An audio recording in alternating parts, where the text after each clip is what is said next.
aux intervenants. Si vous voulez bien, ça marche. Et donc, voilà, globalement les revoilà, et en ordre, j'allais dire en ordre d'apparition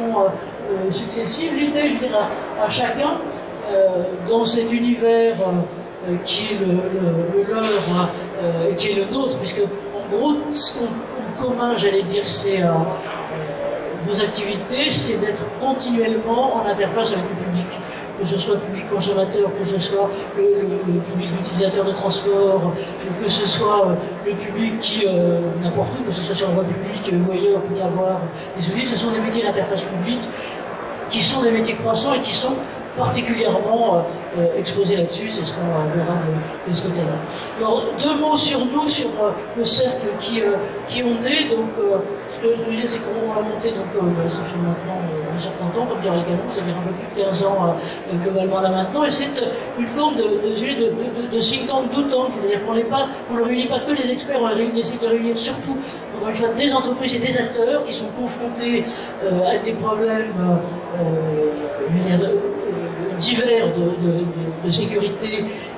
et surtout d'évolution de la relation au travail, ce qu'on voit tous globalement là maintenant. Je dois dire que ce qu'aura eu comme intérêt le Covid, supposé qu'on devait en trouver un quand même, ça a été de faire surgir,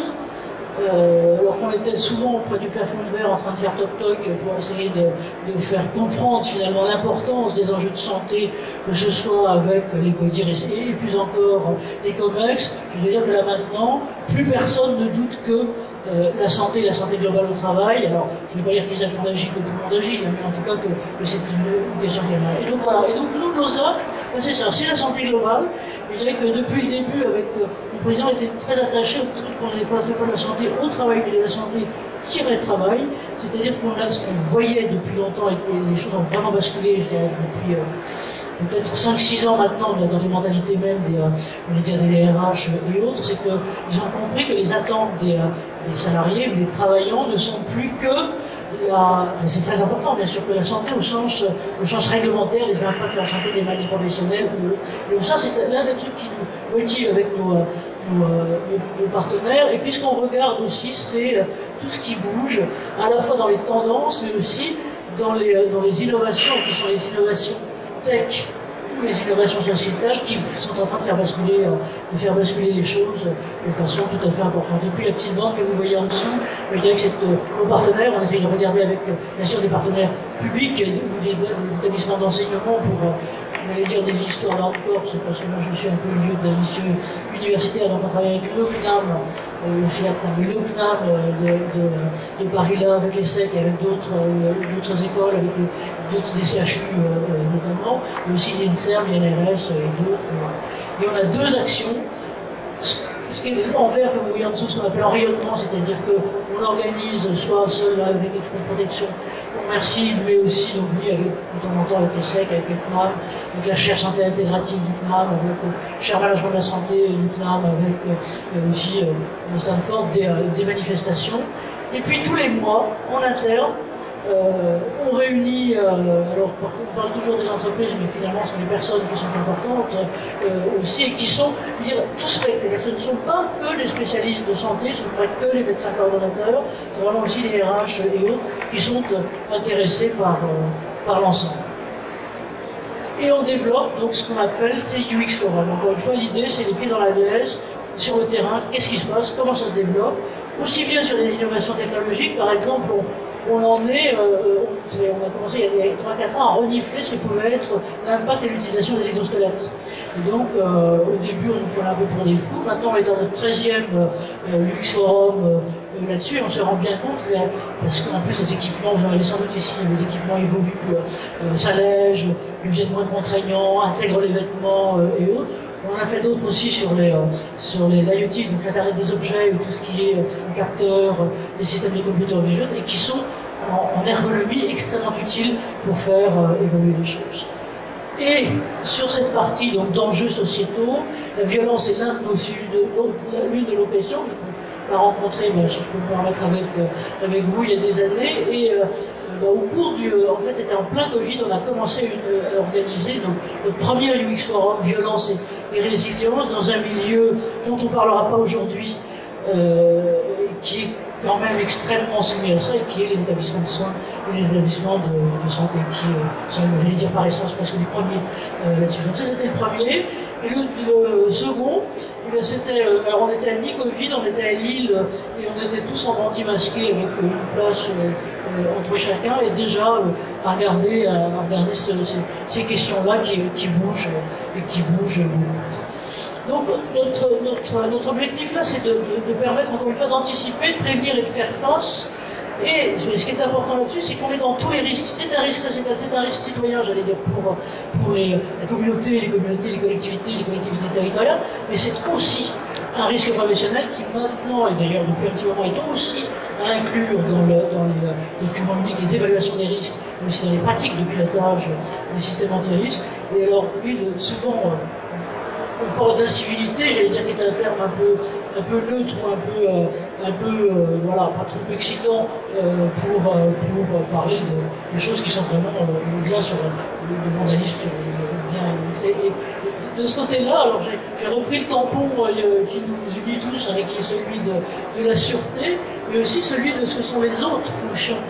dans les entreprises. Encore une fois, quand je dis entreprise, c'est aussi bien employeurs publics que privés, et les collectivités, soit territoriales ou hospitalières, les premières là-dedans. Et donc,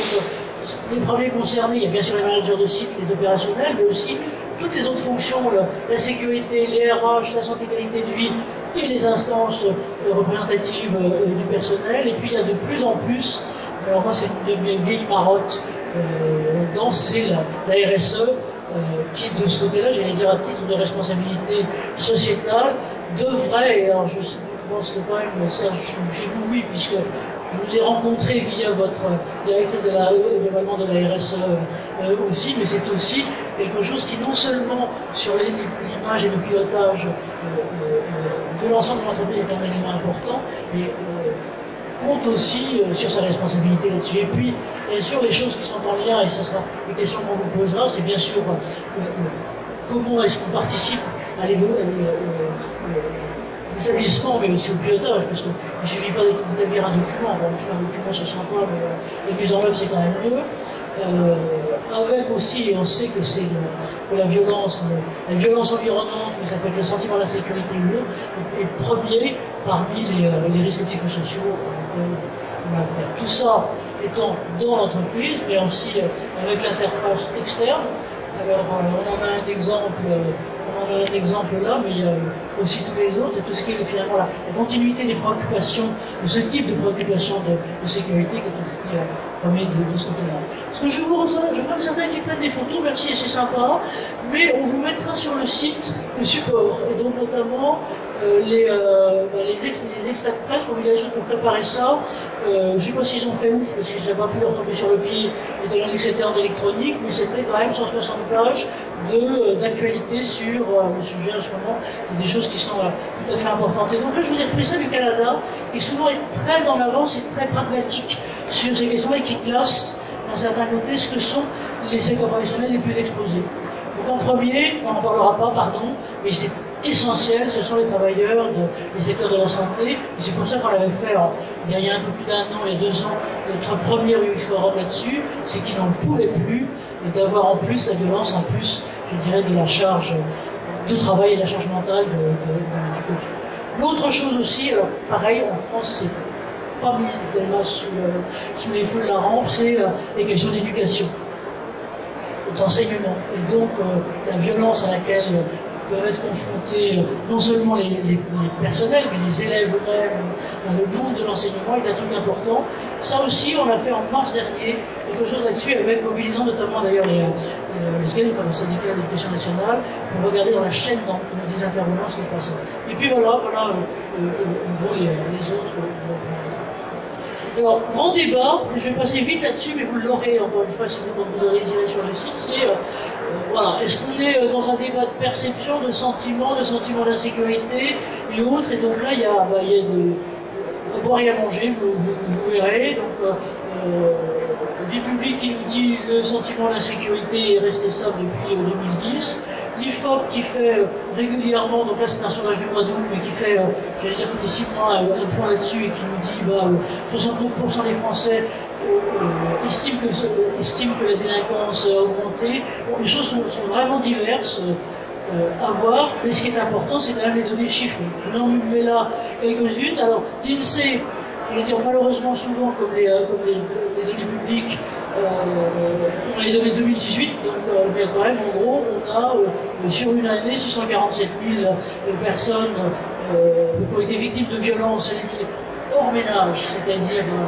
hors des violences conjugales et autres. Et ce qui est intéressant, c'est ce que je vous ai mis en gras là, c'est, alors les choses peuvent avoir changé déjà depuis 3 ans, mais quand même, c'est que ces violences ont lieu dans la rue, mais aussi, alors la rue, ça peut être aussi quelquefois, on verra avec les transports, le lieu du travail, hein, mais aussi sur le lieu de travail ou dans un établissement commercial, donc, dans lequel on va. Donc on voit que finalement pour plus d'un tiers ou au moins un tiers, les choses ils sont liés avec quelque part le lieu d'exercice du travail, de consommation du travail. 9% des victimes étant agressées dans leur propre domicile. Et de l'autre côté, vous avez ce qui a été donc là l'observatoire qui est sorti par le ministère de l'Intérieur et qui nous dit en gros qu'on a un accroissement important des violences, par exemple des vols avec violence, donc de la délinquance autour de ça, avec une hausse, mais là qui était, on sait, liée aussi au Covid, encore plus importante, par parenthèse sur les violences intrafamiliales. Je vous donne ce truc-là parce que c'est intéressant, ça a été fait par une jeune étudiante indienne, donc dans un support d'Inde, et qui a consolidé les choses et qui a dit, voilà, en Europe, quand on regarde les baromètres européens, on a sur une année 6 millions de travailleurs qui, de près ou de loin, ont été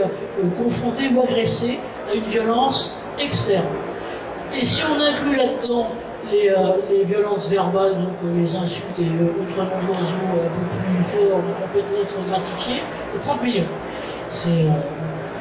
Et aux États-Unis, donc là c'est cote si vous voulez, les hospitalisations, et c'est sur 5 ans, 5 millions de personnes hospitalisées. On ne parle pas de qui n'a pas eu besoin d'hospitalisation, hospitalisées pour agression. Alors, je reprends aussi, et oui, pardon de reprendre là ce qu'est les définitions du Centre canadien d'hygiène et de sécurité, qui est vraiment au travail, qui est vraiment tout à fait intéressant. Je vous consulte d'aller farfouiller là-dessus, c'est tout à fait bien. C'est que la définition ouverte de la violence et de la violence au travail, c'est pas seulement l'agression physique, des comportements menaçants, c'est des menaces orales ou écrites, c'est des excès verbaux, des agressions physiques, et vous aurez petit schéma qu'ils ont d'ailleurs fait pour particulièrement les commerces, pour ce type. Voilà là maintenant les facteurs qui accroissent la violence et le risque de travail. Le travail avec les clients, vous voyez tout à l'heure, hein, tous les jobs d'interface qui sont de certains côtés les métiers que vous cornaquez, travail avec des clients, avec le public, manutention d'argent comptant, d'objets de valeur ou le médicament. On voit par exemple que pour la part des pharmacies, vous avez aussi énormément de... Donc, vous avez tout ça, travail dans des débits d'alcool et autres très importants, et qu'il y a des moments particulièrement, donc les gens qui travaillent la nuit ou qui travaillent très tôt. Alors, un truc là, qui pointe tout à fait de façon importante, c'est au moment des déclarations et des déclarations d'impôts, donc les gens étant un peu agressifs du fait de savoir si on va à sortir ou là, l'échéance des comptes de services publics, les fêtes, les jours de paye, pour l'éducation, les moments où il y a des rencontres avec les parents, et puis les évaluations, donc c'est des moments qui incitent voilà. Et donc, on va en venir à nos trois grands secteurs.